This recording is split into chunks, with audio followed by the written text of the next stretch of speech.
Allahumma ya rafi'ad darajat, Allahumma ya rafi'ad darajat, Allah. Idza ra'aytumullaha ta'ala yu'til ibad ma yasha'una 'ala ma'asihim fa inna dzalik istidrajun minhu lahu. Rigasa di mana aranjeun ningali neuleuh kanyataan Gusti Allah mere ka hamba-hamba ka manusia-manusia maya sauna sakumaha kahayangna dibere bari netepan kana maksiat terus tapi dibere curcor, maksiat terus tapi terus bae kamahmuran ditambah-tambah ku Gusti Allah. Eta teh fa inna madzalika istidrajun minhu, eta teh istidraj di Gusti Allah, baik secara keseluruhan ku urang kasaksian ku ari di negara urang maupun perorangan. Si eta teh jam mabok jajudi tapi pan dibere bae padahal mah jazinah bae. Istidraj moal kebal deui deleukeun ku ari aya lurah jual beli 2 kali 3 kali terus bae, pamajikanna ge leuwih ti 4 5 genep terus bae. Ya cak jada jatena naon teu salah teu naon, moal kebel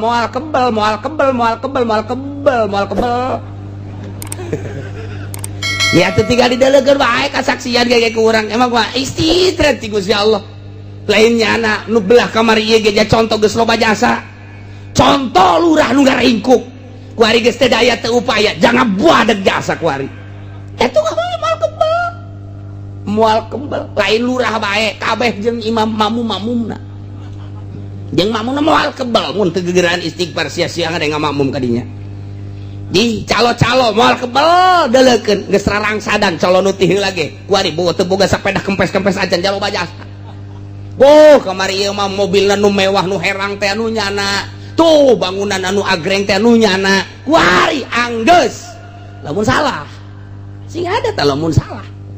Aduh, mantan camat anu baheulana istimewa jasa kerja di camat tanggung buadeg jasa nu teu bisa ditanya ku rakyatna ku ari geus kolot tang ringkuk bae imah saaya-aya kendaraan teu gablek paeh geus teu bisa teu boga naon ibadah teu. Jaloba jasa camat teu kudu dicerok teu kudu diomongkeun ku kula teu kudu. Nya nyaraho mamang ge nyaho malah mah. Ja dulur mah mang pan camat na ge. Jeh teu jaloba jasa eta teh istidraj sing hade. Tah eta keur nyaritakeun batur ku ari sing hade ka diri urang. Oh aing besi di istidraj bae lamun dibere kokocoran ku Gusti Allah harta loba jasa kemudian ieu aingna teu ibadah istidraj berarti. Lamun urang ibadah di kocoran nah ieu mah pangbubungah ti Gusti Allah. Nah nu mantak sing hade loba jasa berarti nu ku urang kadeuleu istidraj ti Gusti Allah teh mantak sing hade. Cekasan nyaritakeun wallahi ma hadun minan nas basatallahu lahu fid dunya falam yakhaf ayakuna qad mukira lahu fiha illa kana qad naqasa amaluhu ajaza ra'yu. Teu aya hiji jelema ti manusia dijembarkeun ku Gusti Allah dunyana tapi teu sieun bahwa eta adalah tipuan ti Gusti Allah, istidraj ti Gusti Allah, berarti nya teh kurang amal jeung kurang pemikiran moal kebal deui bakal kena siksa ti Gusti Allah. Ya Allah ya Rabbi sing hade jasa sing hade tinggal urang ku ari nu cicing bae Kiai Ustad sok kadatangan jelema nu kararitu pan Kiai mah tuh datang bae paranti kokosed atuh paranti kokosed deuk pilkada datang ka Kiai geus jadi atuh jauhan Kiai kokosed ngaranna tinggal kotorna bae Kiai tengetkeun ku sia Kiai lah cenah Kiai uci geus atuh aing mah lain Kiai ja calo aing mah. Sing ada urang babarengan ya sing ada negara nu sejen mah kajian rusaknya asal udah Tangerang bae. Pan cenah rusak. Atuh geus rusak lain kajian rusak ya sa. Yuh pugu Tangerang pangrusakna. Pangrusakna teh Tangerang ieu lain lalagaan. Masya Allah karim. Ngajabreg ambalaya. Tah ku hari urang. Mun kadatangan jelema nu kitu kumaha ja osok kadatanganan. Hendak inget kak dongeng Kangjeng Nabi Musa. Kangjeng Nabi Musa diwahyuan ku Gusti Allah Musa, idza ra'aital faqra muqbilan faqul marhaban bi syi'ari sholihin. Di mana anjeun neuleuh jelema fakir datang ka anjeun sambut marhaban bi syi'ari sholihin, sambut. Mun aya jelema fakir komo ahli ibadah sambut ku anjeun eta teh anjeun teh keur kadatangan syi'ari sholihin. Coba Kiai aya nu nyambut nu fakir. Namun aya kiai na keur ngedeng bae kitu. Waalaikum. Ka pamajikan saya teh coba. Eta mah tetangga anu miskin teh bejakeun keur istirahat. Ya Allah. Jeung sayupon. Masya Allah. Iya orang can bisa jadi kiai ge can bisa. Can bisa orang kerja. Assalamualaikum.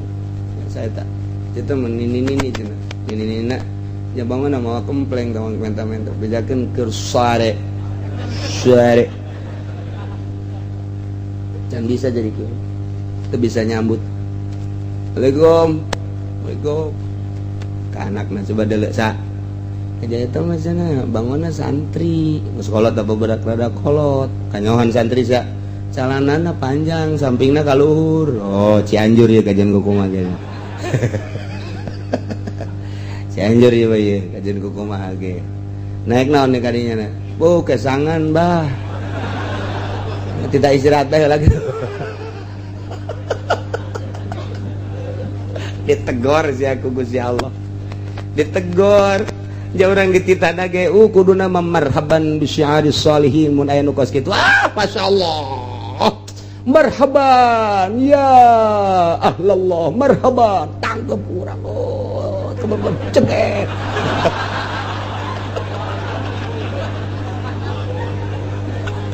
Aduh, asa jasa hirup Gusti.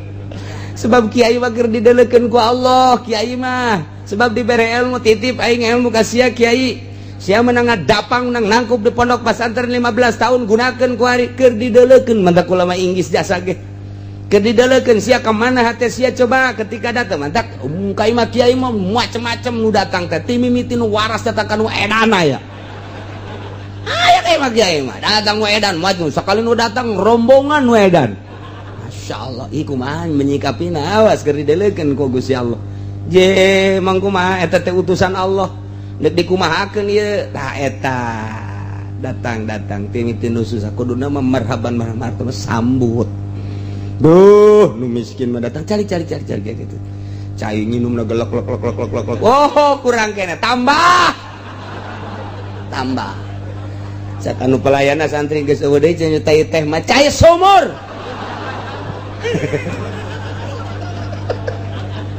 Sada asal cai bae geus habek. Teu kudu nu amis-amis nu kitu ieu. Sambut. Bu, masyaallah geus dibere cai ge geus bunga jasa komo diajak dahar, geus katarimakeun jasa. Ieu teh lain sakadar sakitu cak Gusti Allah neuleukeun. Bagus ya nyambut tambah aing nang aing ngiriman teh.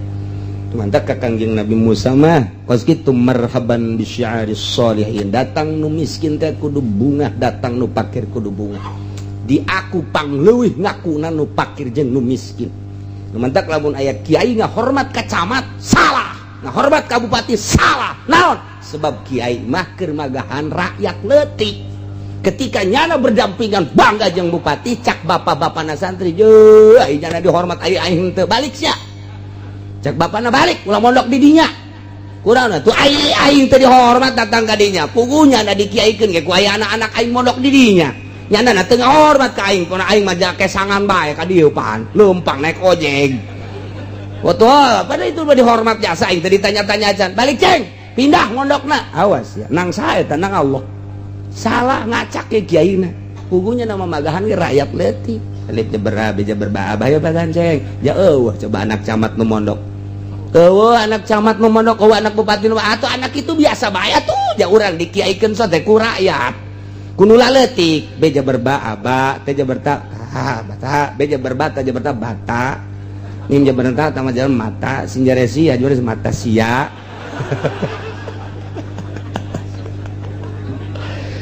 Nah kuari Musa wa idza ra'aital ghaniya muqbilan ilaika faqul lamun ujilat uqubatuh. Di mana aya nu datang ke anjeun jelema sugih menghadap ke anjeun sambut ku ucapan zambun ujilat uqubatu. Dosa anu moal kebal deui bakal kena siksa. Mun aya nu sugih kos kitu. Kanjeng Nabi Musa merenung, ya Allah ya Rabbi, apakah seluruh nu sugih kudu kitu? Ucapkeun nama kitu ngan haju deketan coba nu sugih Musa. baik di kalangan pemerintah maupun di kalangan rakyat, mun aya nu sugih deketan. Geus dideketan kumaha? Ajak coba titah nangtungkeun syiarus sholihin sarua jeung pakir.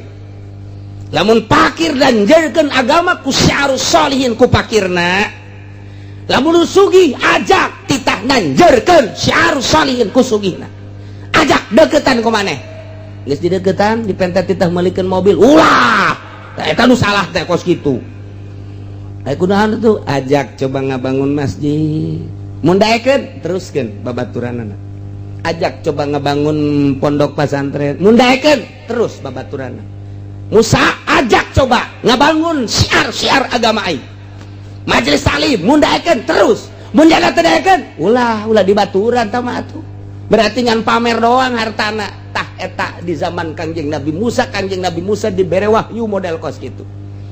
Tak eta teh dibejakeun ka Kangjeng Nabi Muhammad, tiru ku urang. Ku ari lamun aya datang bupati sambut ku urang. Zambun ujilat ukubatu. Wah, Bapak Bupati, dosa yang tidak akan lama lagi akan disiksa. Sial cak bupati teh. Tenang dulu. Ini mah bahasa dari Allah.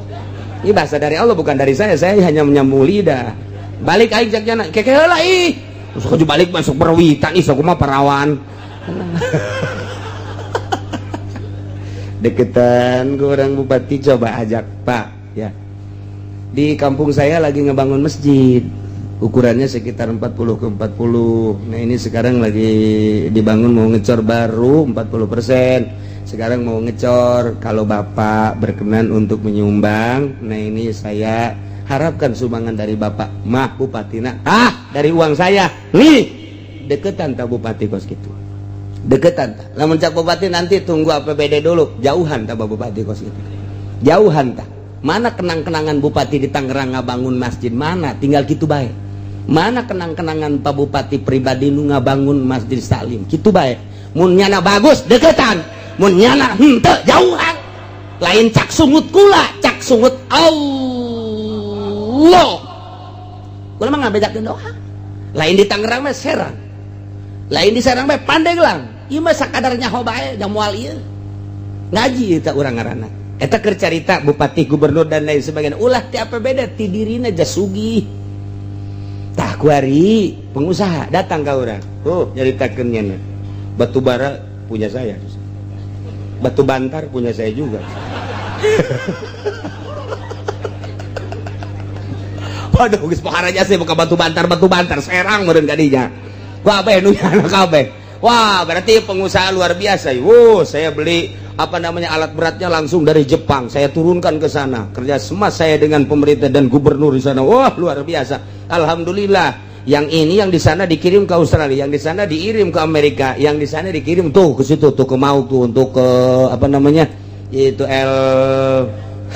VTU itu saya punya itu. Alhamdulillahirabbil alamin. Sambut kurang zambun. Ujilat ukubat. Dosa nu moal kebal deui disiksa. Kan kadangnya lain deui cek jana teu ngeunaheun ieu. Kaheula tenang heula. Eta mah ucapan Allah jatitah kitu ka Kangjeng Nabi Musa. Lamun nu susah, aya nu susah, aya kiai susah, aya ustad susah. Jeung kiai-kiai mah geus bae sambut da ka Musa, cak Gusti Allah marhaban bi syi'aris sholihin. Mun aya kiai nu mana bae ti mana bae geus bae sambut. Bahasana eta kos kitu tak bahasana marhaban bi syi'aris sholihin. Sono urang ngobrol hayu urang teh. Nah eta jeung ahli-ahli agama jeung nu susah kararitu. Mun nu sugih bahasana omongkeun zambun ujilat uqubat. Sia aing cenah naon geus diomong kos kitu. Mun paeh bal kebel ieu kahisaban. Dunia mahalaluha hisabun wa haramuha ikabun. Yaqabun moal kebal mun bapa paeh kahisab kanjeun ku kumaha ge. Jalain cak kula cak Nabi tama. Kula mangan nyaritakeun doang. Ulah loba omong ieu motor bae moal teh di warna motor. Begitu di bere motor marhaban bisyari sholi. Wah, tolol. Datang nu sugih mah luar biasa nu susah diantepkeun. Ieu kiai Bangkawarah ieu kos. Aja kudu kumaha. Nah, kuari pengusaha deketan ku urang, deketan teh ulah hayang jang diri sorangan. jadi diri sorangan mah geus dijamin ku Gusti Allah dahar nginum engke ge aya bae nu mawan cucurut bakal nangge ulah sieun beurit marawan ka dinya ucing marawan ka dinya ye atuh tah mah geus pokona kitu bae geus di Gusti Allah. Allah Maha Kawasa jelema nganang karak bae dah cak Gusti Allah nu mere atuh maung pun mang mawakeun ka dinya roti dijejelan ge ku maung Masya Allah ulah sieun-sieun atuh komo urang loba jelema beureunanan mau ngarupa anak urang ku anak urang padahal mah maung eta kan emang maung janya sok ngakolan bapak sok menta maksa eta maung ngaran eta Gusti dedeketan ajak Musa cek Gusti Allah yuk ngenteng menang ngomong teu kudu ngomong ajak ke masjid ajak ke majelis taklim ajak ke pondok pesantren mun nya haju ngomong layak ya dibangun siap kula ngabangun deketan tanu sugih sebab eta nu sugih ge termasuk kana syiaris sholihin. Tinggal kuari mah bergerak na di syiari solihin apa hente nu susah mah bergerak tanggung kasusahanana bae nya mah geus boga tanda syiari solihin tapi iya ya nu sugih ti mimiti pejabat pemborong pengusaha dan lain sebagainya nyana aya eueuh arah ka dinya satungtung aya baturan satungtung eueuh cuengkeun bae mah tak naon sih tah eta kos kitu teu bisa tak kiai teh hooh lumayanan aya di samsuan eta asal geus kos kitu bae ditegor ku Allah hei sia mah lain titah kitu titah nyukseskeun agama lain haju hayang barang batur tata mah sugi-sugi batur kunaon sia haju hayang engke lamun sia hayang ketika nyana teu meres sia bendu atuh kunaon ngabenduan dia eta menunyana tah eta kos kitu nasihat ka Kangjeng Nabi Musa alaihis salam masyaallah awas nalika urang engke ku Gusti Allah ditegor terakhir keur bubungahan beunang kabeh bakalna faidahum mub lisun faquti adabirul qaum maka dicabut akhirna kaum dipotongkeun dipenggaskeun alladzina zalamu eta jelema nu zalim kabeh tungtungna dibeakeun kabeh eta mah engke bakalna dibeakeun kabeh lamun tangkal kayu ngan sakadar pang-pangna doang diragajian ditutuhan sirungan deui tangkal kayu kuari tak tangkalna kadang sirungan deui sanajan jadi lambat kuari dihandap tetep aya keneh nu sirungan deui tapi ieu mah geus dicabut jeung akar-akarna faquti adabirul qaumil ladzina dicabut langsung ku Gusti Allah jeung akar-akarna mun nisbat di tangkal kayu geus moal sirungan deui kitu kene jelema zalim cabut ku Gusti Allah moal sirungan deui Abu Jahal cabut Firaun cabut Namrud cabut dicabut bae ku Gusti Allah aya teh melalui rakyat engke aya nu melalui Gusti Allah langsung siksa ku Gusti Allah cabut ku Gusti Allah tah ieu pencabutan kitu teh kadeleuna mah melalui tangan masyarakat hakikat ti Gusti Allah mun geus teu bisa ku kitu langsung ku Gusti Allah tsunamikeun deui gempakeun deui cabut ku Gusti Allah contoh nu bara heulang geus tinggal kuari urang keur berhadapan jeung Amerika Amerika mah poha aja jasa ieu teh jeung urang kuari teh keur lain lalagaan teh menghadapi Amerika teh Indonesia mah geus bertekuk lutut tapi di luar negeri anti Amerika nangis nampak luar biasa sanajan ditincakan Irak tetap rakyatnya anti Amerika tidak akan diserahkan negara secuil pun terhadap Amerika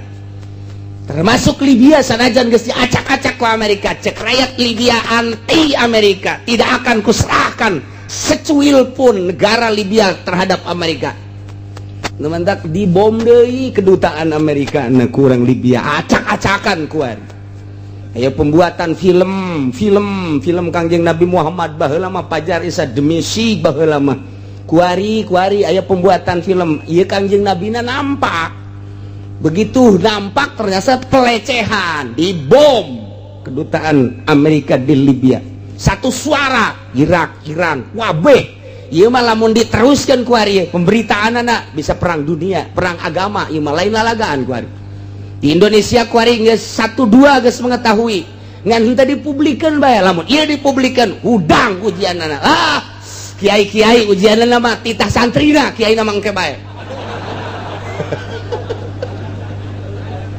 ya Allah ya Rabbi dunia geus hudang ye lain lalagaan ieu mah lamun geus pelecehan terhadap Kangjeng Nabi saha nu teu hudang saha nu teu marudah pangheulana marudah nu kamari ieu perang jeung Belanda aki-aki umur 90 tahun geus kieu bae nya nama aing mah teu perang ge tereh bae ieu jak nya da ye ulah disangka lamun geus pelecehan ka Kangjeng Nabi urang ya Nabi salam alaika ya Rasul salam alaika kuali dilecekeun mun teu hudang nu mabok ke hujanan hudang sial meureun ta Amerika. Amerikana lurah paltogeun habak jaeta kepanjangan tangan Amerika ieu mah lain lalagaan ieu mah geus dibom kuari geus diarahkeun deui pembomanana ke kedutaan Amerika nu aya di salah satu negara mal dicaritakeun ku kula kuari geus acak-acakan nu paehna opat anu rumah sakitna Ambalaya kedutaan Amerika di Libya dibom make roket emang kumaha gitu tah ieu kuari keur ka Indonesia keur ngome janggot SBY tenang ye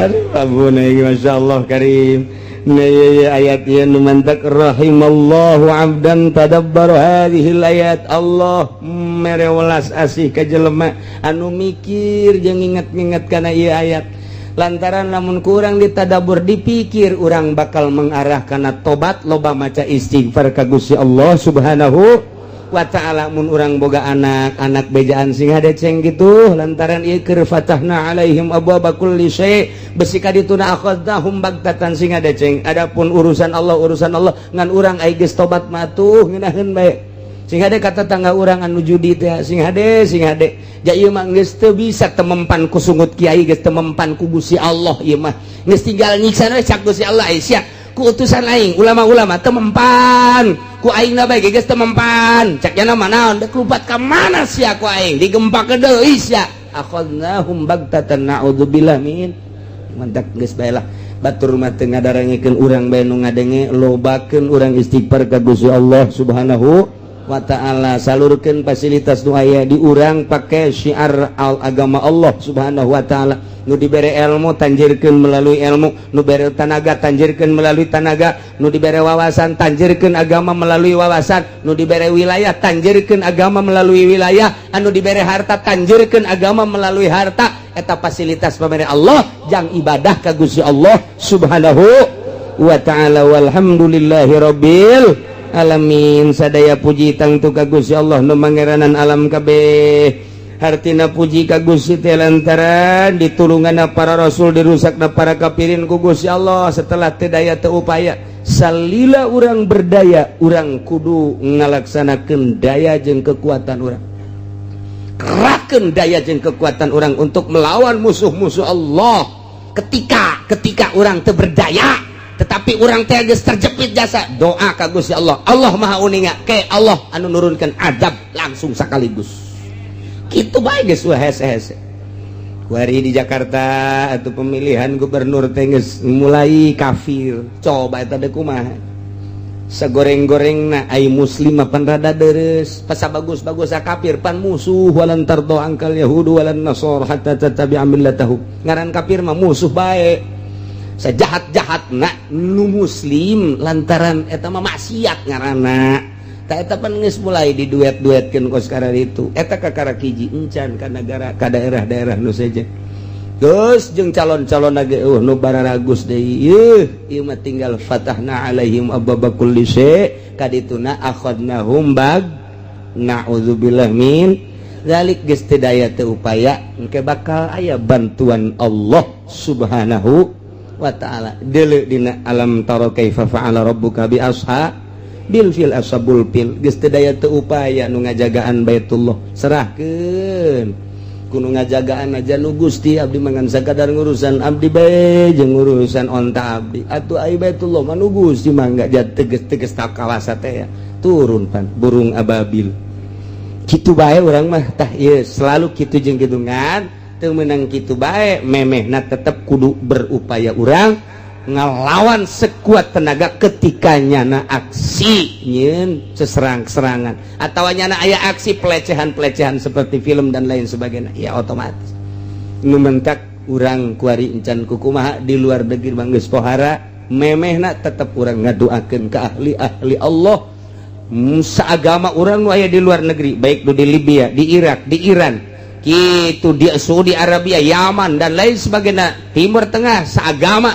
atau di urang kabehan seagama, urang ngadoa mudah-mudahan diberi kekuatan ku Gusti Allah Subhanahu wa taala, diberi istiqomahan ku Gusti Allah Subhanahu wa taala, sehingga tetap agama Allah tetap jaya, agama Allah tetap luhur melalui ahli-ahli Allah Subhanahu wa taala. Bi barakati ummil Quran al-Fatihah.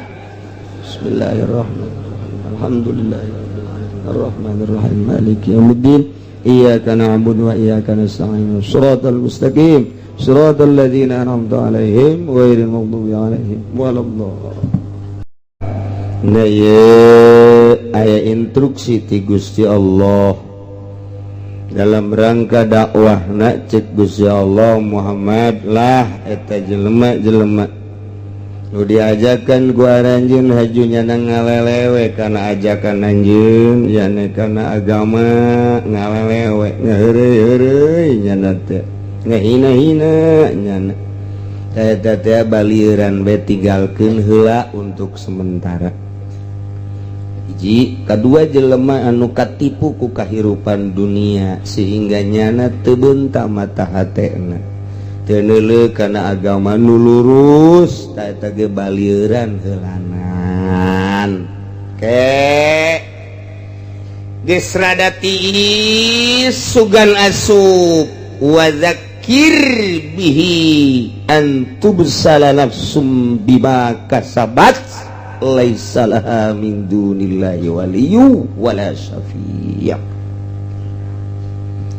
Tugas anjeun mah mat cek Gusti Allah ngararapih jeung ngabeberes makhluk supaya nyahoeun ka pangeran nu asli nu ngadalem langit bumi katut eusina jeung supaya nyana ngalaksanakeun instruksi-instruksi perintah-perintah Allah.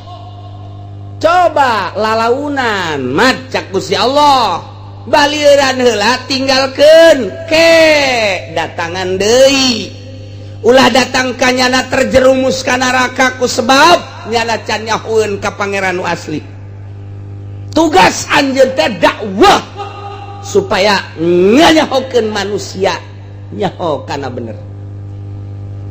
Lain haju ditinggalkan geus lah aing mah moal hayang deui ka sia jadi siapa diri naon kitu ngaranna diajakan ge kitu-kitu kene bae geus aing badak indit teu meunang kitu ta nabi mah teu meunang kos kitu kudu tenang arahan kumaha carana lamun urang ngampakan kayu bongkolna kayu Ambon uratna sing paringkel eta here hese jasa kudu ku ahlina lamun nu lain ahlina kampak beak 12 can kumaha can kuku bae tapi lamun ku ahli nama dideuleuh gonyan oh ka dieu uratna trek lalaunan ke ka dieu deui trek lalaunan ke ka dieu trek lalaunan ternyata sakaligus lah urang nu neuleukeun aja ngeunaheun nu neuleukeun ngeunaheun asa deuk bisa begitu urang ngampak tuh kelek sengkleh eta teh ku ahli dakwah babar.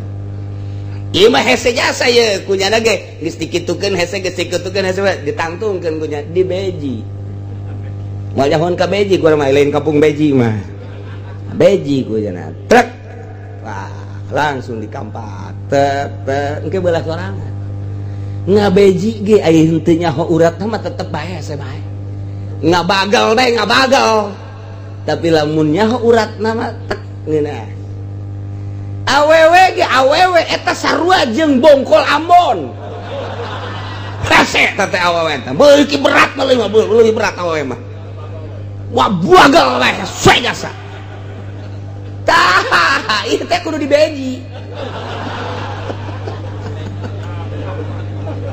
Mukampak geus teu bisa geus teu gampang. Eta nu mata kaju pepegatan ancur-ancuran padahal mah anak geus 5. Tapi tetep aja teu bisa dilanjutkeun deui. Naon eta? Lantaran ieu ngabagel. Wese, lain hese deh. Wese jasa. Hese. Pan aya awewe mah hayangna kieu. Babari sebenarnya awewe mah hayangna. Ka. Deuk ka kotanya. Mana tuh duitna? Sabaraha butuhna? Butuhna aya bener mangsa 2 juta mah. 3 juta. Wow, abang sayang. Kos kitu eta. Awe mah ayeuna kos kitu. Geus di momoy. Balik dia nanti kota. Aya balanjana, aya. Kira ada ka kota deui. Bisa di ka kota deui disadiakeun dia tah 5 juta. Bah, atuh jana ge geus kikiran bae. Eta eta kos kitu. Lamun dikurangan deh kurang. Sabaraha butuna 2 juta. Jejaya ge 500. Asana saminggu moal nyambel kabangi mah kabangi sakumaha jeung musuh. Nah eta beji eta kos kitu beji eta kos kitu beji masyaallah hese hartina kudu nyaho urang lamun keur boga mere ngan tetep dinasehatan ye duit mah cekel bae lah itu butuh mah ulah boleh dipake cek urang teh cukup tah nasihat. Jadi ketika nyana minta deui urang teu boga, iya atuh aya boga mah insyaallah ieu ge keur usaha ieu mah cekel bae sakitu can aya. Ke 2 poe 3 poe deui masalah boga. Eta ngaranna nyaho urat. Nah uratnya lagi atuh geus pahamun nyana ge. Lamun jauh duit cek urang teh ge 500 tah aya neuk los bawa. Henteu geus sabodo lah. Atuh ujianna di beji ge eta. Jadi eta urat da masyaallah kudu leuleuy jeung awe sakumaha nampak endog beubereum. Goyag-goyagan peupeus. Goyag-goyagan peupeus acak-acakan ieu eta masyaallah. Nah dakwah ge kos kitu.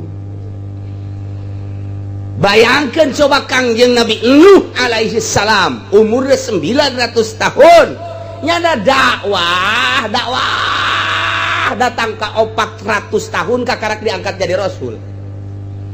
400 tahun diangkat jadi rasul nyana dakwah bae terus datang ke umur 900 tahun tinggal 50 tahun deh nu milungan 50.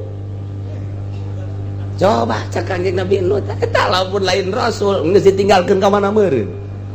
Ditinggal mah Kangjeng Nabi Yunus dakwah kakarak ninggalkeun doang ge eta disiksa ku Gusti Allah bentuk siksaan anak diasupkeun ka jero laut dan antaranya ninggalkeun kaum cak Gusti Allah kunaon haju ninggalkeun tugas maneh mah dakwah daekeun jeung teu daekeun lain urusan maneh Yunus urusan aing cak Gusti Allah siapa dakwah mah dakwah bae tah eta teh rasul-rasul nu baheula teh ku urang teh kudu dijadikeun contoh dijadikeun itibar terutama urang ku ari sebagai umat Kangjeng Nabi urang Kangjeng Nabi na dakwahna aya metode khusus atuh kurang tinggal nuturkeun bae urang turutan Kangjeng Nabi urang Kangjeng Nabi Muhammad sallallahu alaihi wasallam ngan konsepna ti baheula di zaman Kangjeng Nabi Adam, Nabi Idris, Nabi Nuh, Nabi Ibrahim datang ka Kangjeng Nabi Isa, datang ka Kangjeng Nabi urang wabeh dakwah teh kudu ngalepaskeun dunia. Lain haju nyieun proposal. Dah, teu ieu mah geus, ieu mah dakwahna lamun nyieun proposal ieu mah dibarengan ku syaitonir rajim. Ti baheula deuleu Quran ngisahkeun berbagai nabi.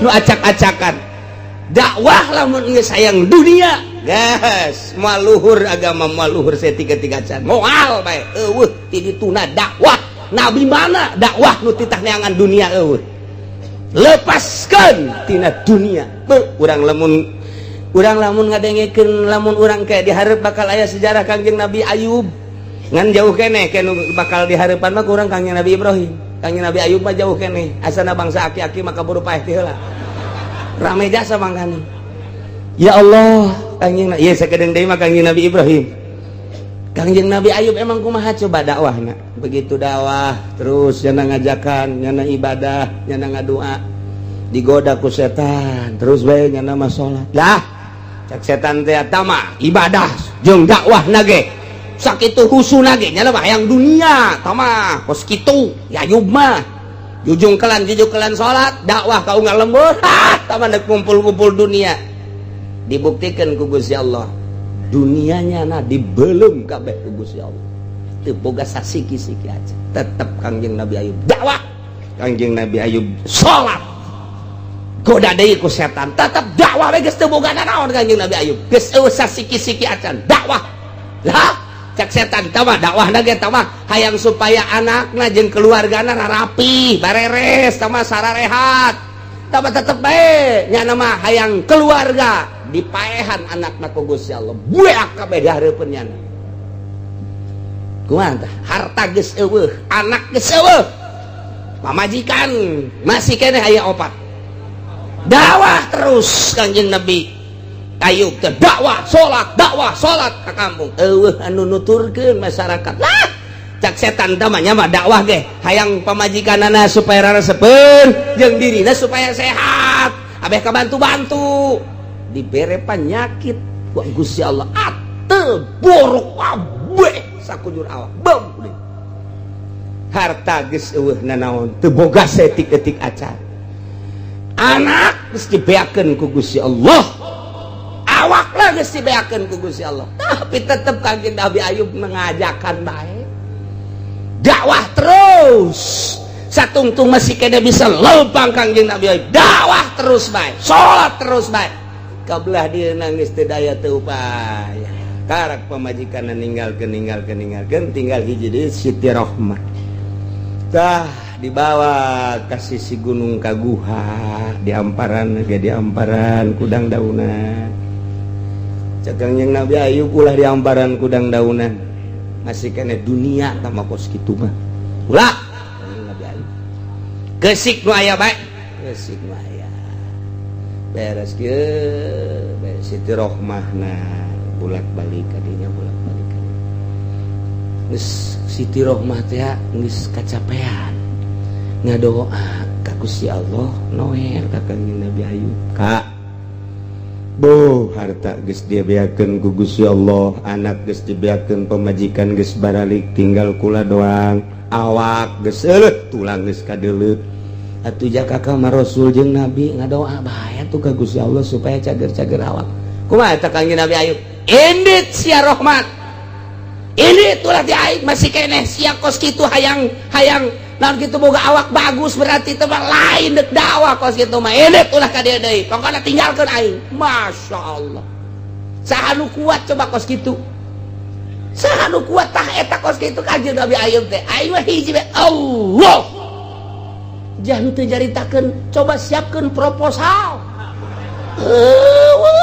Gusti Allah lagu hina di akhiratna kiai anu make proposal hina kajen kumaha ge nyempilkeun di jero dakwah teh jang kahirupanana heuh nanaonna pasrahkeun ka Gusti Allah Kanjeng Nabi apah kacaritakeun boga pabrik henteu Kanjeng Nabi apah kacaritakeun boga kebon henteu susah Kanjeng Nabi hiji mangsa Kanjeng Nabi keluar ternyata si Abu Bakar aya di luar gerbang panasan torojol di Abi Hurairah nyekelan beuteung cek Abi Hurairah teh ieu kula mah lapar jasa sabaraha poe mah kula mah geus 2 poe kula geus sapoe cenah sampai sapenting teu dahar kula geus 2 poe cek si Abu Bakar teh dahar torojol cek Kanjeng Nabi aya naon maneh ieu Abu Hurairah sapoe geus teu dahar sampai sapenting ente Abu Bakar geus 2 poe 2 penting kula geus 3 poe 3 penting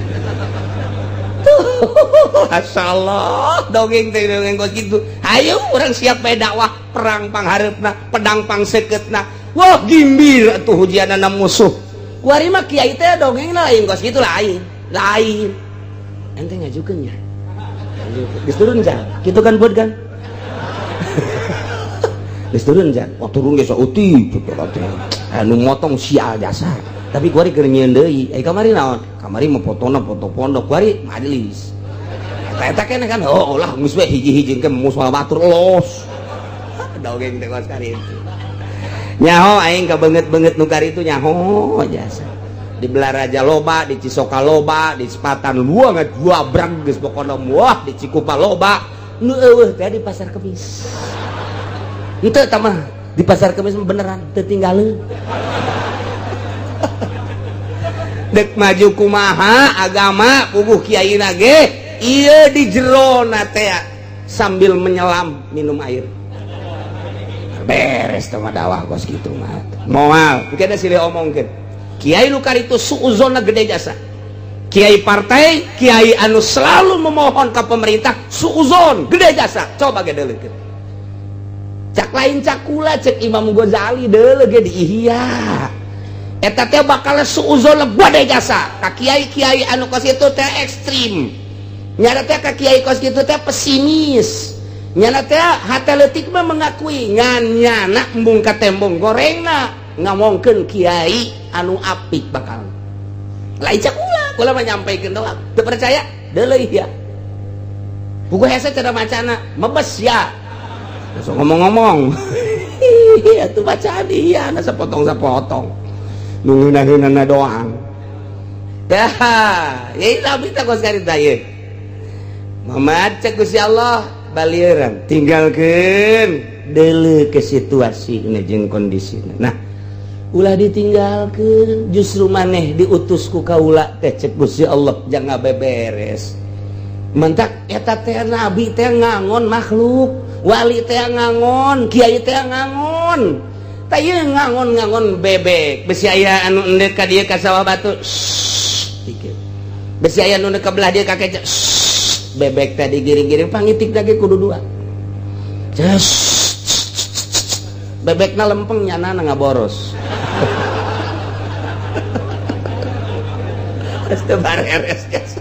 Aduh tinggal bebek bayi lah goy. Aing di hus-hus aing sia mapal. Cak bebek gas aing dek mapal bae, mapal berjamaah. Teu bareres. Masya Allah. Kiai da ge mapal atuh dek kumaha. Ndek kumaha ngaping makhlukna. Pan ieu teh makhluk jang ulah sok ngredit, bukunya nana kredit. Ndek kumaha coba ieu. Sing hade nya ulah sok kegemes teuing ye karena duit-duit teh ulah nyanana nyeun proposal. Ndek ngaping kumaha ka makhluk jabobolokot nyanana. Mal bisa tah pangitik tinggal pangitik. Engkena diomek ku bebek mana pangitik? Mana pangitik?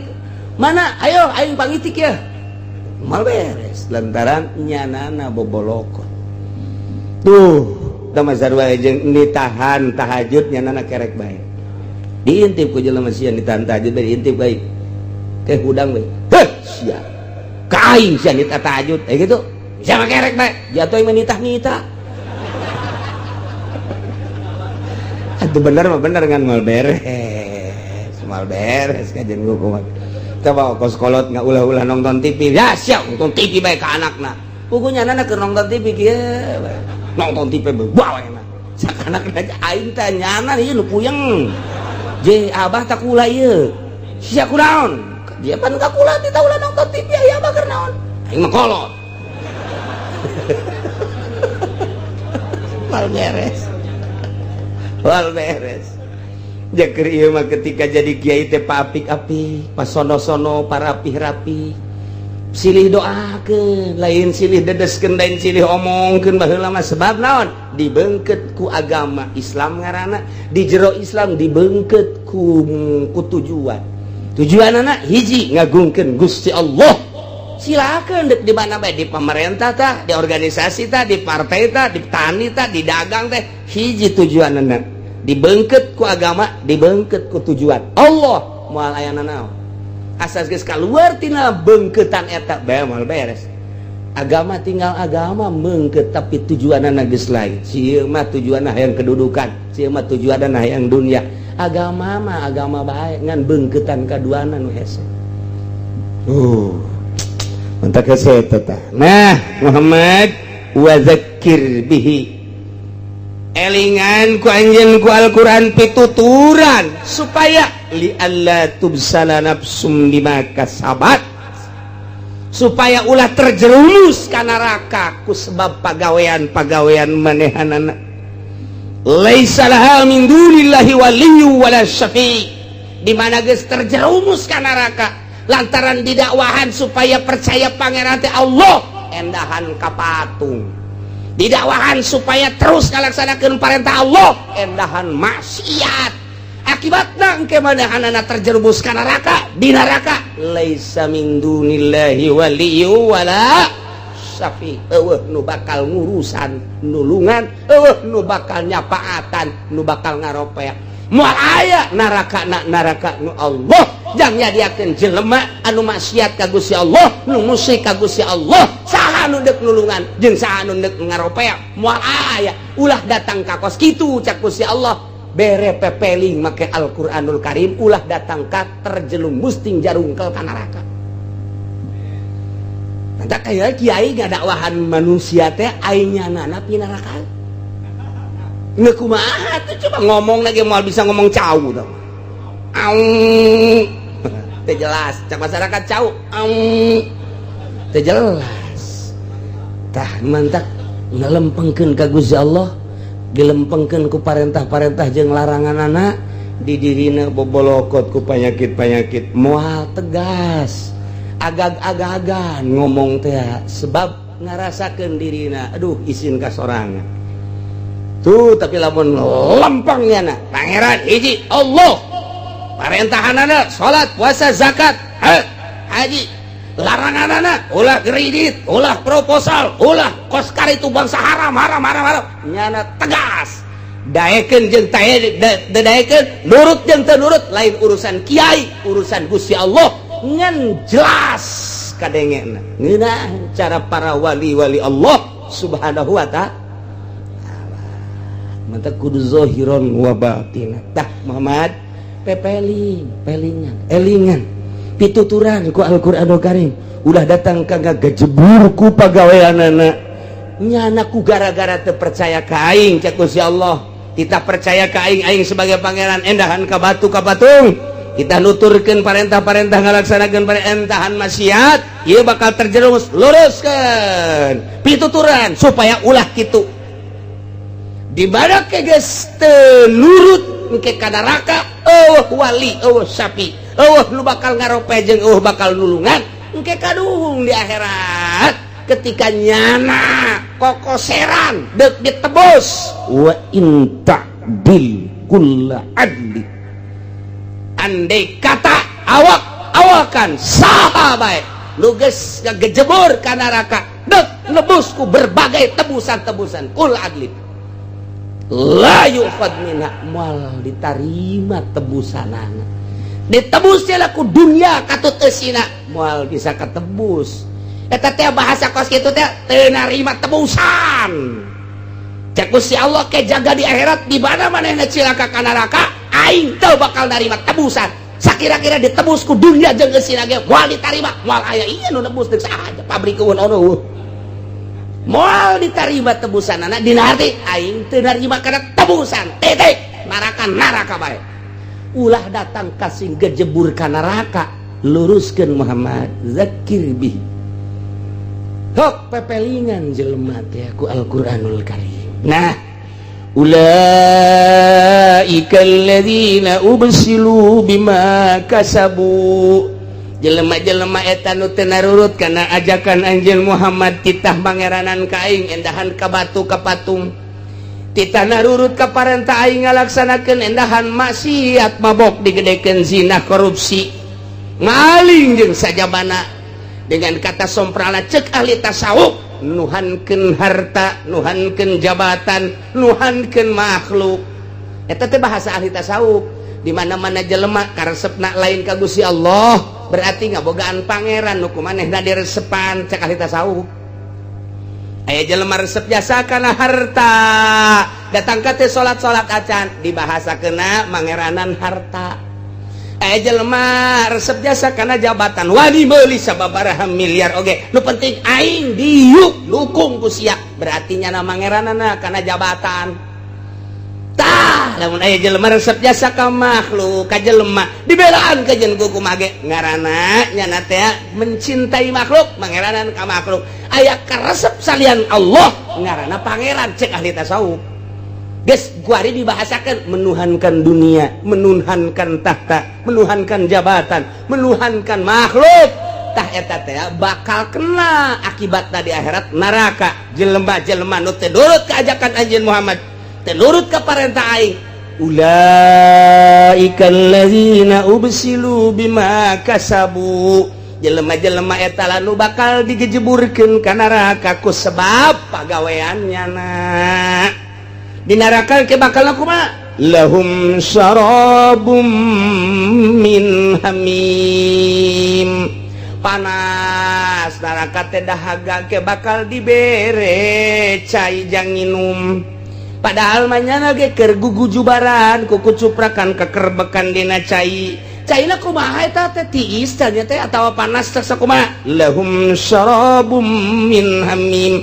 Bakal dibere inuman tina cai anu panas-panasna geus teu kacaritakeun sakumaha panasna. Sebab eta panasna teh kadeuleus sanajan di wadah bubuncalan luar biasa ngagolak cek urang.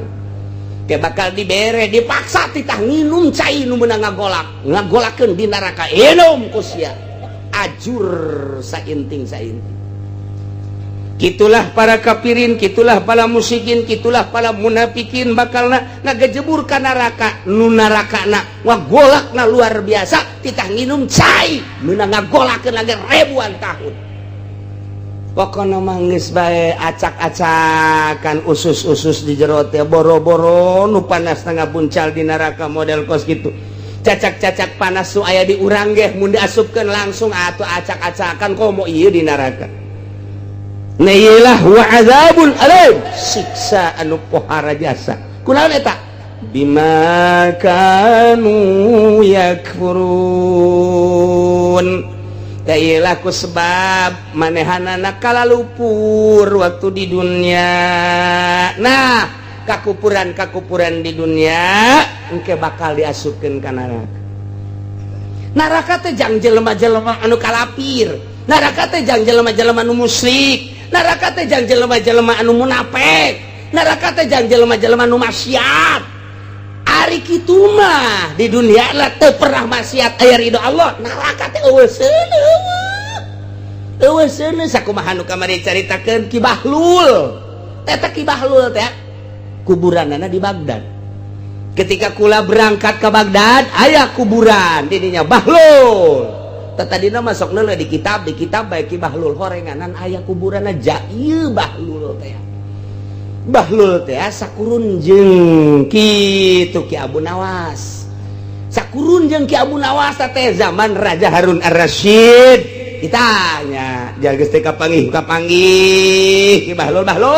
Asal aya geus saminggu teu kapanggih jeung tas di mana? Tas di neraka. Tas ulin ka neraka. Hah? Sia ngomong jak raja. Tas di mana? Tas ulin di neraka. Dek naon tuh? Jangan seuneu sugan aya bae seutik. Jang naon? Ya, jang ngarokok. Si Bahlul cak raja teh. Pohara teh si budak Bahlul. Jadi Ki Bahlul teh seorang wali, seorang ulama, sarua jeung Abu Nawas. Ulama, wali. Cuman manehanana embung katangen, embung kanyahoan kawalian jeung kaulamaanana. Sebab Raja Harun Ar-Rasyid memeh nyana jadi wali, yakni keur ngaraja nyana teh diktator. Kumaha aing bae cek Raja Harun Ar-Rasyid. Mantak embung teu make Al-Qur'an sepenuhna. Mantak Ki Bahlul ya wali, ulama, cuman nyana teh wawalah disebut Bahlul. Bahlul sia. Jadi nyana mah embung kanyahoan kiai, embung kanyahoan kiai. Kuari mah nu lain kiai hayang kanyahoan kiai. Artis kikiayanan. Coba ya musisi kikiayanan. Coba nu kumaha pelawak hayang di kiai-kiai. Nu kiai asli mah embung murigak bulu disebut kiai teh ya, sebab kiai teh kiyahi nusuk ya Allah ya ilahi ya Allah ya ilahi. Ima lain mah ya kredit ya proposal ya kredit ya proposal. Wal beres kitu bata mah. Tah nu kiai asli embung di kiai-kiai, nu lain kiai hayang di kiai-kiai. Tah ieu mah dokter Andes doang tadi disebut marah. Ente kurang tuh. DRS nya mahal itu. Oh iya maaf ya guys. Dokter Andes Kiai Haji Arif yang saya hormat. Ujungnya S1. Apa itu S1? Kita kecap benteng. Siungin teh. Aduh, Masya Allah.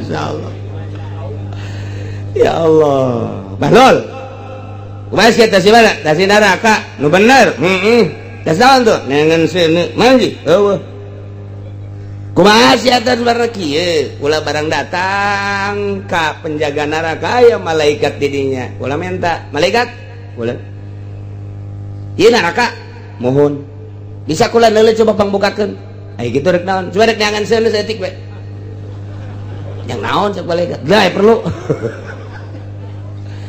cek malaikat teh atuh moal aya ente sangaran ana Bahlul lul cek malaikat eueuh tanda-tanda seuneu ente mah ente coba hayang leuleuh dibukakeun ku malaikat zamania teh prek tah silakan ieu neraka asupna ka neraka deuh pan cenah cak Muhammad cak anjeun Nabi neraka teh seuneu ja ieu satungtung deuleu eueuh seuneu naon eueuh naon ka kidul eueuh seuneu ka kaler eueuh seuneu ka wetan eueuh seuneu ka kulon bohong berarti eueuh seuneu pan cenah neraka teh seuneu kan eueuh kaluar deui nya malaikat kok enggak ada api kemana ini apinya katanya neraka itu api kok enggak ada kemana itu nerakanya oh Bahlul neraka itu tidak ada api cuman tempat api iya apinya di mana apinya mah nanti orang Cikupa yang main gapleh nah dia bawa balak genep nanti ke sini itu bawa api sendiri dia oh begitu iya yang orang sonono orang Pasir Gadung yang suka main ayam di kawasan nah itu dia mati nggak tobat nah itulah ngaduin ayamnya dibawa ke neraka dia bawa sendiri yang mabok nah itu nanti bawa api ke sini yang zina bawa api nanti dia ke sini yang korupsi bawa api dia ke sini tah eta horenganan seuneu mah bawa urang ti dia dibawa ka ditu cek malaikat atuh aya neraka mah nu mantap pantes dina Al-Qur'an fattaqun nar allati waquduhan nas wal hijar sing sieun maneh ka neraka nu panghurungna teh manusia ieulah manusia nu kadarituna pinuh ku dosa asupkeun ka neraka nu mendak sanajan ngarendeng da duaan nu ieu mah ngan mabok doang nu ieu mah nya mabok na zina nya maling ngarendeng duaan atuh beda seuneu panasna si mah pohara jasa atuh si mah bawana sakitu bae tuh kos kitu cak Bahlul teh jauh sono horeng di neraka mah mendak ke Kangjeng Nabi operasi ka neraka sahabat operasi ulama-ulama operasional terus ka neraka teu panas sebab teu mawa seuneu ti dieuna ka ditu bawa urang seuneuna geus mun hayang panas ge di neraka bawa saloba-lobana itu bae ulah hese-hese sanajan ngarendeng di ditu tah nu ieu mah teu boga piseuneun nu ieu mah pinuh atuh engke nu ieu mah sanajan ngarendeng nu ieu mah parah nu ieu mah teu nu ieu mah aman-aman bae tah nu mantek dipersilahkeun ka dieu teh kitu tuan raja jowo sono horeng di neraka jahanam raja Harun Ar-Rasyid kieu nu bener sia lul bener cenah kira-kira aing mau seun tuh ya asana mah pinuh lu raja waduh sia Bahlul kos pisaan bae karasa ku aing geus sing trek awak aing ge engke bakalna kumaha teu kumaha tah mah terserah tuan raja kira-kira bakal hayang kabeuleuhna rada rosa teu teruskeun kira-kira hayang aman di dituna teu tah mah eureun jadi rajana eta mah terserah tuan raja ngan kula geus ngalalakon ka neraka kos kitu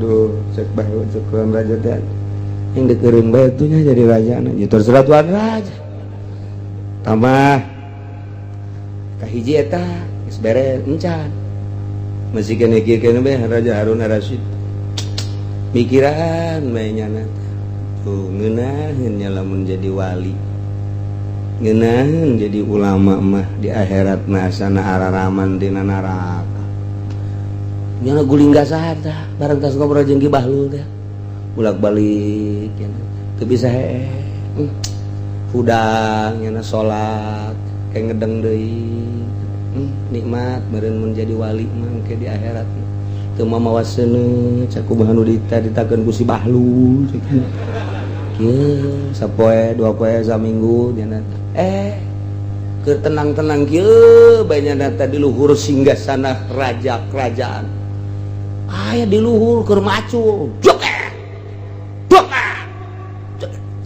Tuan Raja teh saha eta kula saha sia Abu Nawas keluar aja eta naon tidak termacul di dinya deuk melak cau manya melak cau di luhur cek jaran teh geus pokona mah sugan jadi be cek cenah manya melak cau di luhur atuh jamal jadi ka jeung kumaha ge kuduna ge ditaneuh melak cau mah ulah di luhur sungsunan aing manya melak cau di luhur sungsunan moal jadi sia sarua yang jadi wali di luhur kasur moal jadi tage aja kawan aduh karena sehatan kedua kali Raja Harun Raja sial teuing je bener oge tak Bu Nawas kok nyahoeun aing hayang jadi wali gas atau turun sia geus saya geus kaharti mah gua lagi deuk turun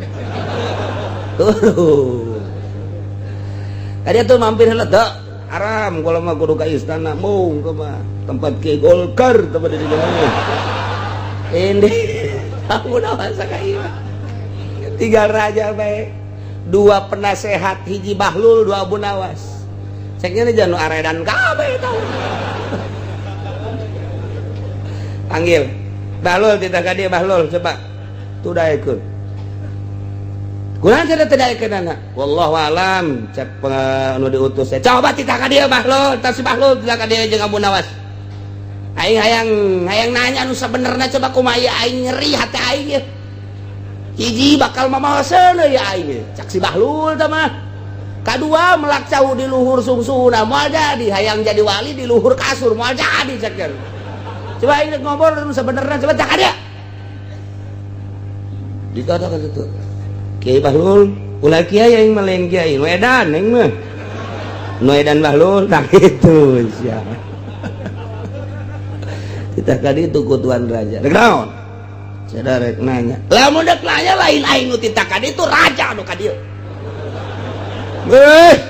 maknya aya gentong nyamperkeun gayung nu kudu nyamperkeun gentong wih nu edan jadi gatuh aing ngomong kumaha edan cieunan sampaikan tinu edan kan itu datang ke Abu Nawas Tuan Abu Nawas ulah make tuan Kiai Abu lain kiai aing mah satu nu gelo sarua jeung nu tadi itu edan ieu gelo ieu mah dengan hormat Tuan Raja titah ka ditu cenah aya naon cenah nya geus teu bisa hees rek nanya masalah bejakeun ka Tuan Raja moal aya wali moal aya kiai nu daekeun mapatahan di istana eta mah pinuh ku paharaman lamun endek datang ka dieu eueuh ti dituna gentong nyamperkeun gayung cih sarua jeung tadi itu mah cenah bebeda ka Tuan Raja sakumaha tadi laporanana siapa tetah apa ku aing cenah dibui bae kitu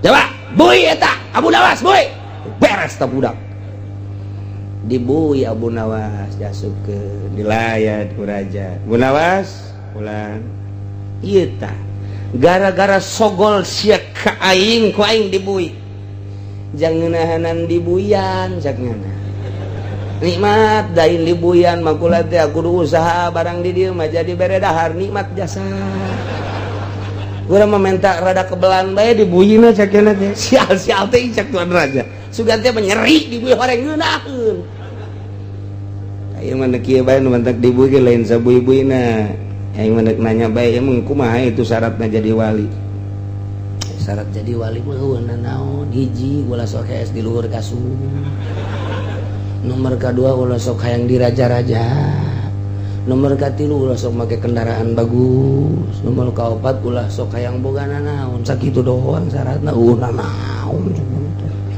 naon berat kos kitu syarat jadi wali mah nu bener bae nu bener simpulna kumaha oh kakarek ngaluarkeun dalil Abu Nawas di jero penjara teh ngaluarkeun dalil nafsu begitu la tujalisin nafsa cek Abu Nawas ulah sok rerejengan jeung nafsu lantaran nafsu teh adalah ada musuh kendaraan setan lamun anjeun ieu digiring-giring ku nafsu jeung setan datang ka paeh moal jadi wali. Sebab wali mah teu boga rasa diri mulia, teu boga rasa diri agung, teu boga rasa diri aya, geus panghina-hinana, pang lemah-lemahna, pang rudin-rudina di dunia, tak mun geus ngarasa teu berarti boga awak kakarak diangkat jadi wali. Kula neuk guguru atuh ka anjeun. Atuh masalah deuk guguru mah ngan kudu kaluar ti istana. Deuk siap kula deuk kaluar ti istana. Ulah siap-siap kudu bebeneran. Bener. Karak kaluar istana dibikeun. Kerajaan dibikeun. Kaluar Raja Harun Ar-Rasyid ngan baju hiji. Calana hiji, serba hiji, teu meunang make kendaraan, leumpang cumplang campling, guruna Abu Nawas. Kakara dit naon kitu dididik ku Abu Nawas, sanggeus tadi dididik terus teu meunang boga rasa agung jeung mulya, satungtung boga rasa agung jeung mulya, eta teh nyaruaan jeung pangeran. Nu agung jeung nu mulya mah pangeran. Urang mah kudu ngahamba nusa bener-bener na jadi hamba ulah boga rasana naon kakarak dirinya seetik geus teu boga rasana naon. Kasimpulan nama selama 5 tahun Raja Harun Ar-Rasyid ngampleung kakarak ku jelema kuari mah di kota teh di ome teh nyahoeun eta raja huluna di kitu-kitu gesina. Kadang-kadang ulin jeung budak kakarak didinya manggih kanikmatan ibadah Raja Harun Ar-Rasyid.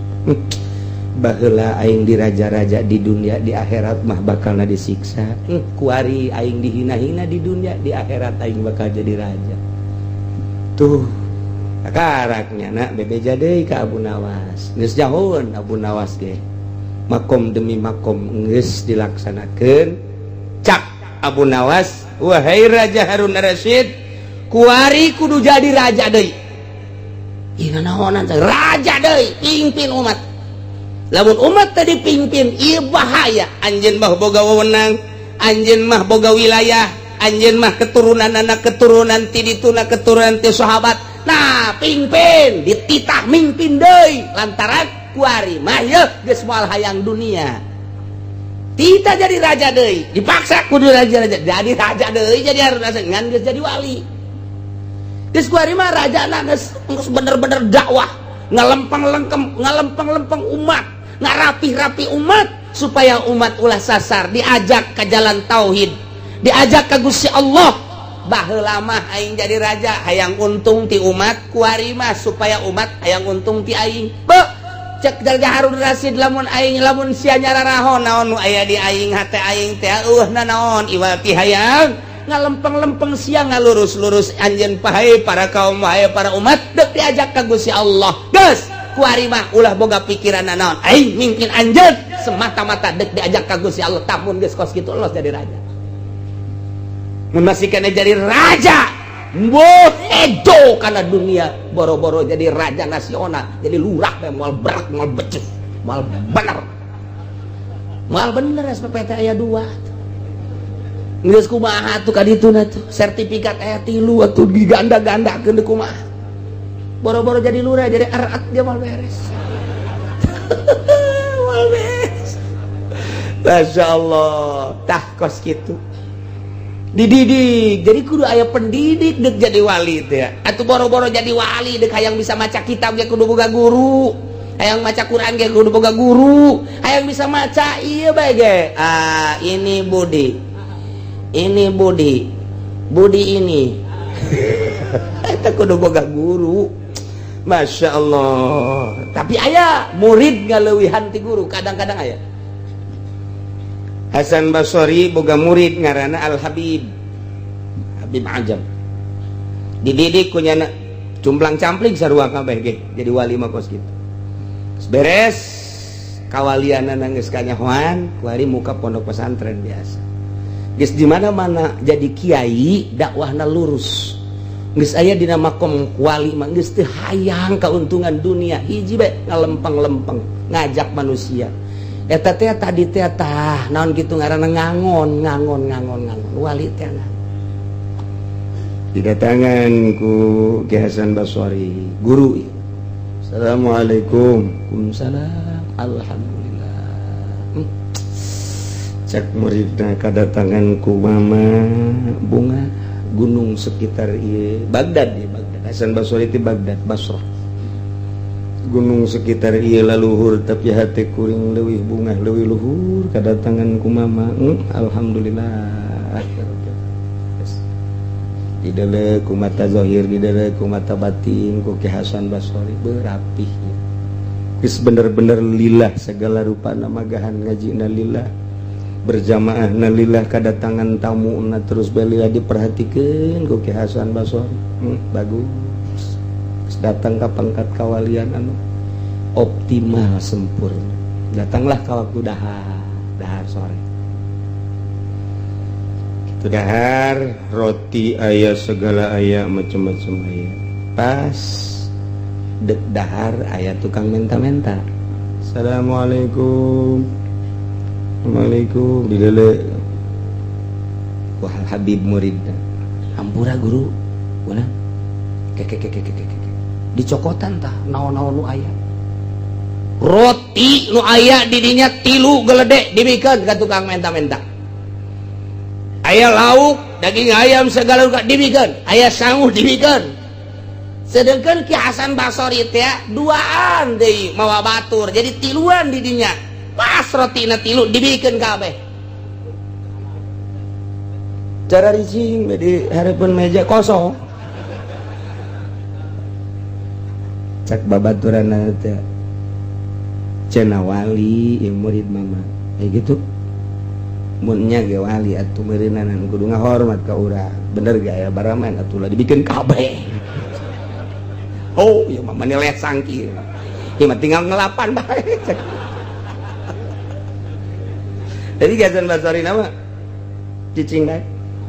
Cek babaturan nu saurang cek saurang deui. Kiai. Ieu tadi urang geus gahayal dahar. Diisuk geus dahar. Pas dek dahar kunaon dibikeunan kabeh. Tah ieu teh wajar henteu mun disebut wali nya. Pancen cak kiai tadi di imahyu urang zarah ka murid kula nu geus jadi wali. Kula mah atuh percaya bae mun nya ge nya wali minimal dipotong-potongkeun. Urang sapotong nya sapotong, ieu mah beak kabeh. Ya wali kos kieu cak dia teh. Itu dihormat urang nu geus puguh dihormatna jadi henteu dihormat. Hasan Basri kieu aing can karti cek. Ki Hasan Basri teh wali gede. Aing can karti cek. Tapi ku aing dideuleuh nya teh wali. Geus pokona teu misleuk bae teh murid aing teh geus diangkat jadi wali cek. Tapi emang ge ieu kos kieu nyaho cek. Tadi karti. Keur gumreng bae. Ai eta mah fakir miskin teh eta di luar assalamualaikum aya 3 dibere kabeh atuh seserian. Wah hehe bose betul cak baturna. Anu disuguhan urang nu daharnya na. Pan ieu kos kieu ngaranna waduh teu beres cek teh. Nu dua mah ngomong tapi Ki Hasan Basri mah ngan saukur kieu da ngingin ka harti. Tetep ingin can ka harti. Jol beta Ki Habib teh datang di hari. Emang teu dalahar cek. Canda-canda ke dahar naon kayu di dahar ngan teu ngaromong di hatena masing-masing ye ke sakedeung deui urang dahar nikmat luar biasa kakarak ge ngomong kos kitu tarajo assalamualaikum waalaikumsalam cek Habib teh. Waduh ya alhamdulillah kula kamari ieu boga panyakit teh cager cek manehna ta ieu kula mah terima kasih jasa yeuh mawa roti mawa sangu jeung duit-duitna cek Hasan Basri tuh eta meureun ieu dibuka ku Ki Habib datek.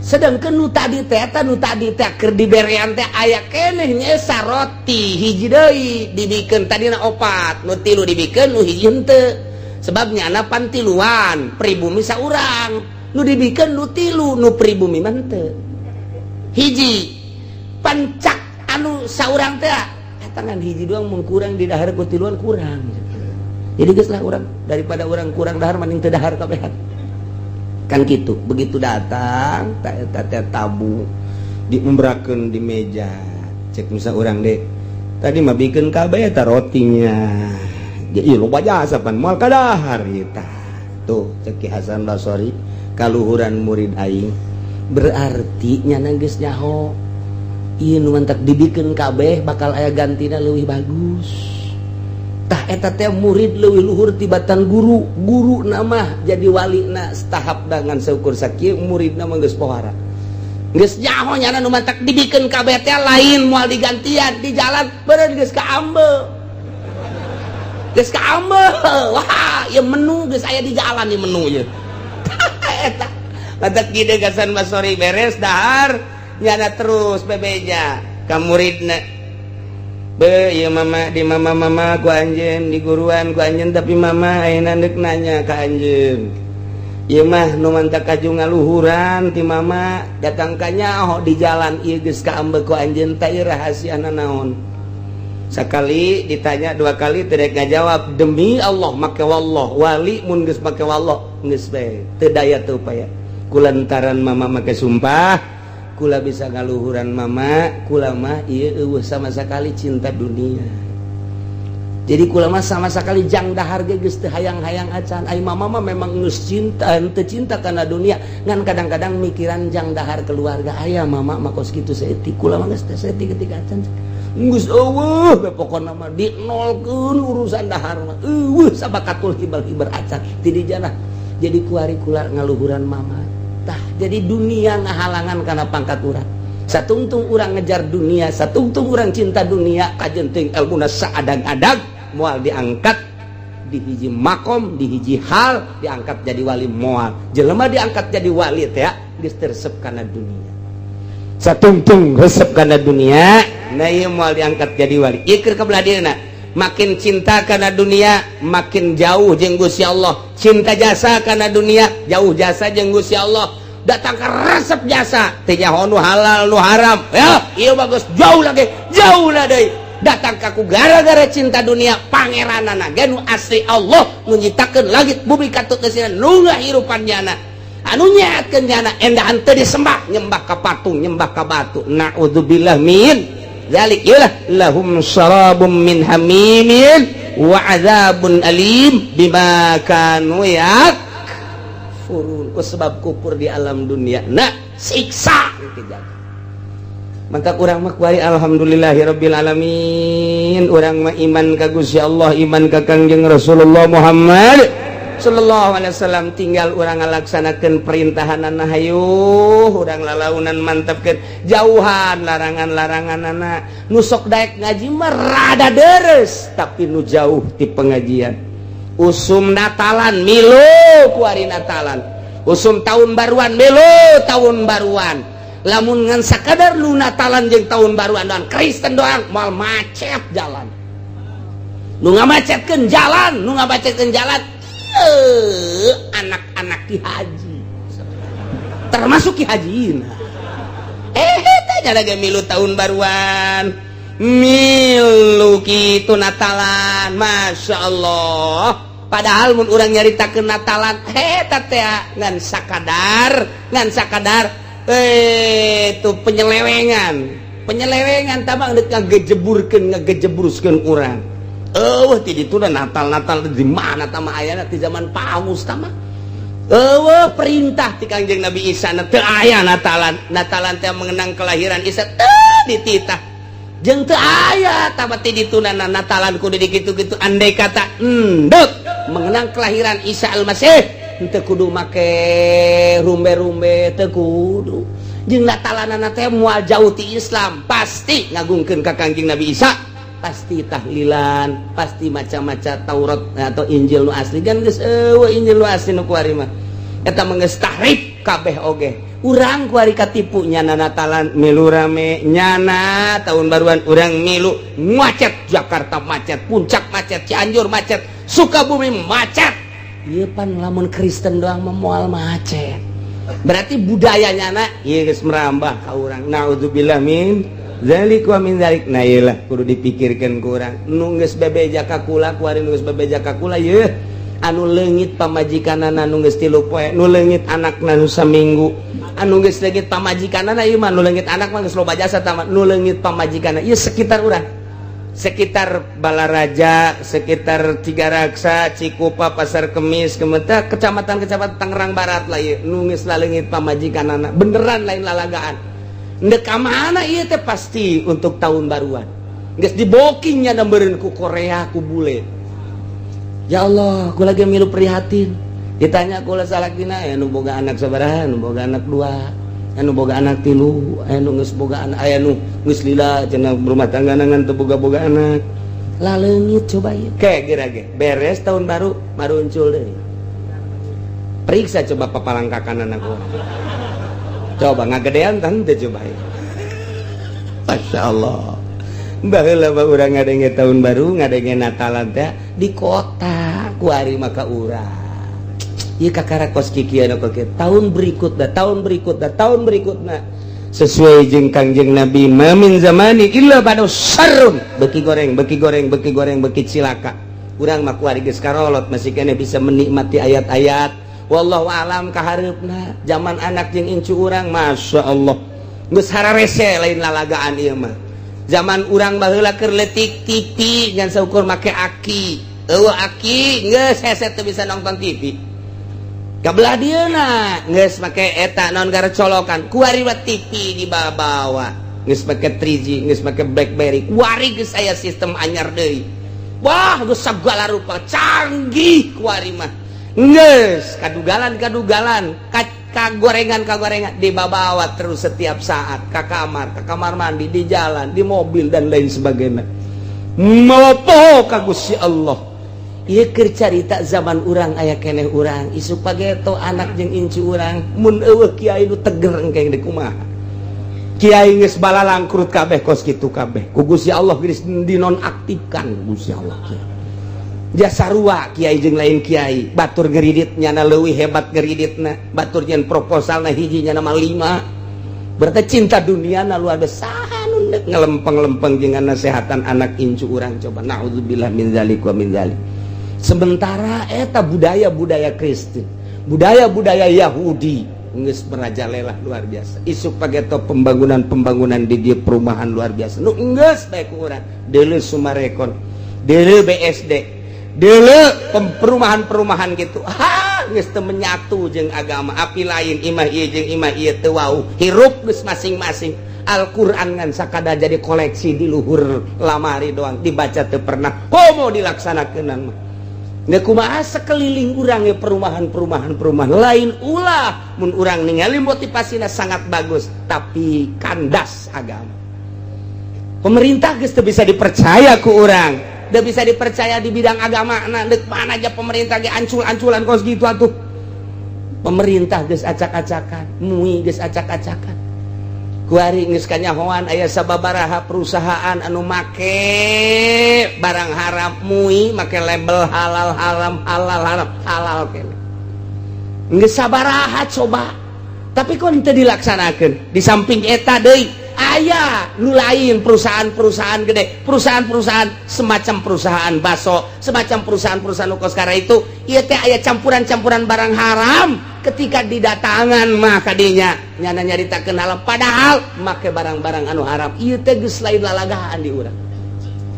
Endeu kumaha geubah kahareupna ieu. Ieu geus carita teori iwati urang mun tayang ka Gusti Allah.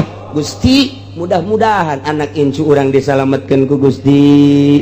Dibere engke nu mawa petunjukna kiai anu lurus, kiai nu bener-bener nu ningalina Allah Subhanahu wa taala tanpa aya embel-embel nafsu jeung dunia. Amin ya robbal alamin. Gusti mah maha kawasa. Tapi lamun urang ningali sejarah Kangjeng Nabi istimewa, zaman sahabat sangat istimewa, zaman tabiin istimewa, setelah tabiin geus mulai rapuh.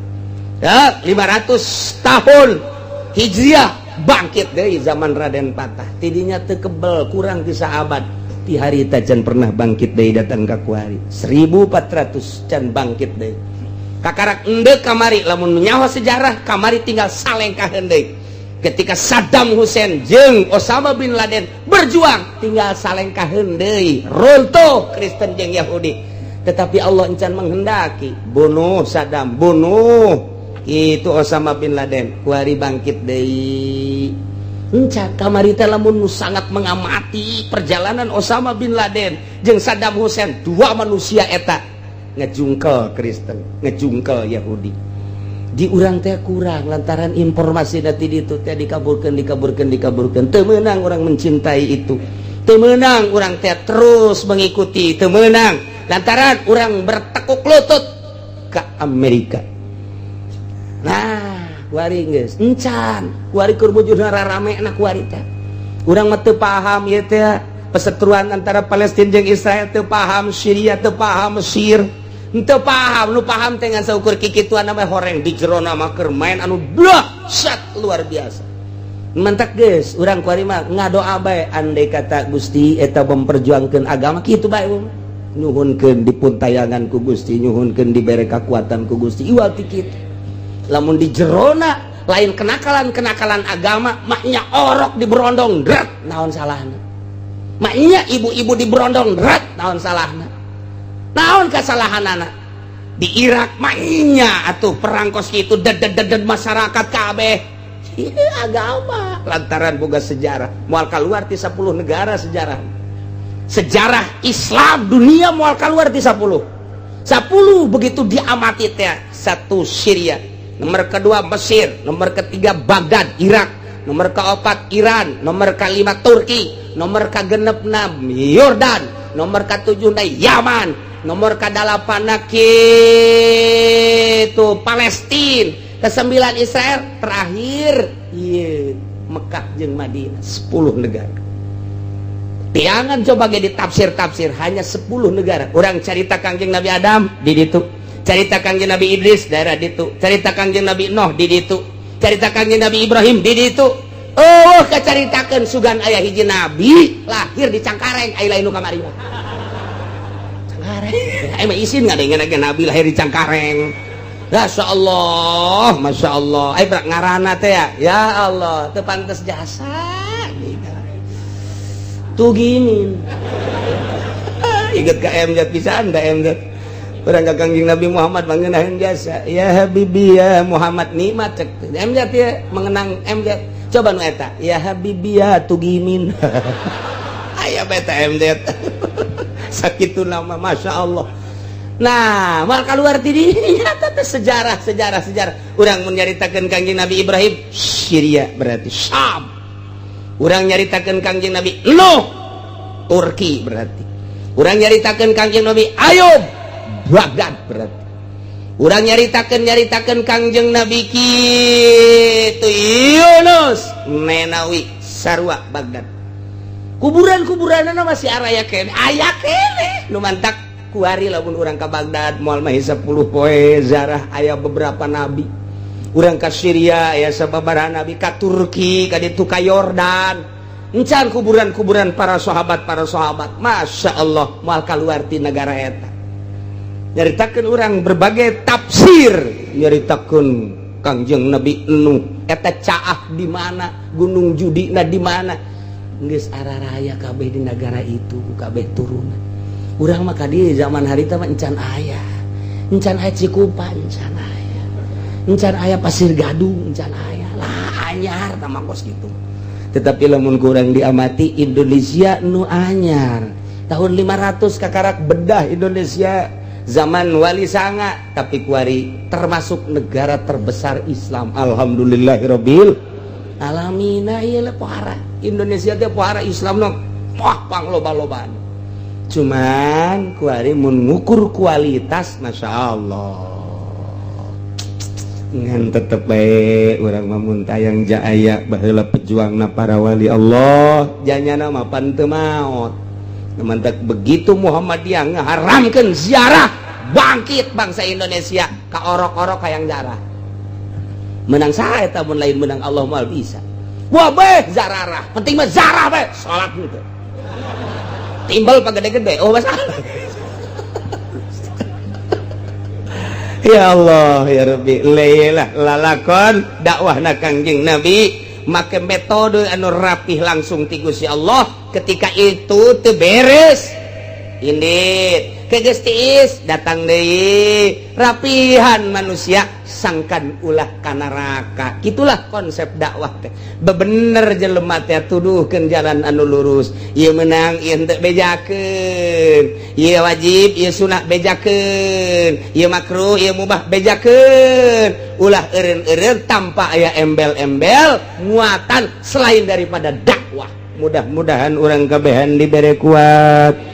Pemerintah orang mudah-mudahan diberi teger, diberi lurus jeung adil. Para kiai nage mudah-mudahan diberi kararuat ku Gusti Allah sehingga bumi pertiwi Indonesia makmur, kuat agamana, kuat negara jeung bangsana, sehingga orang kabehan ada dina ridho Allah Subhanahu wa taala. Bi barakati ummil Quran. Al-Fatihah.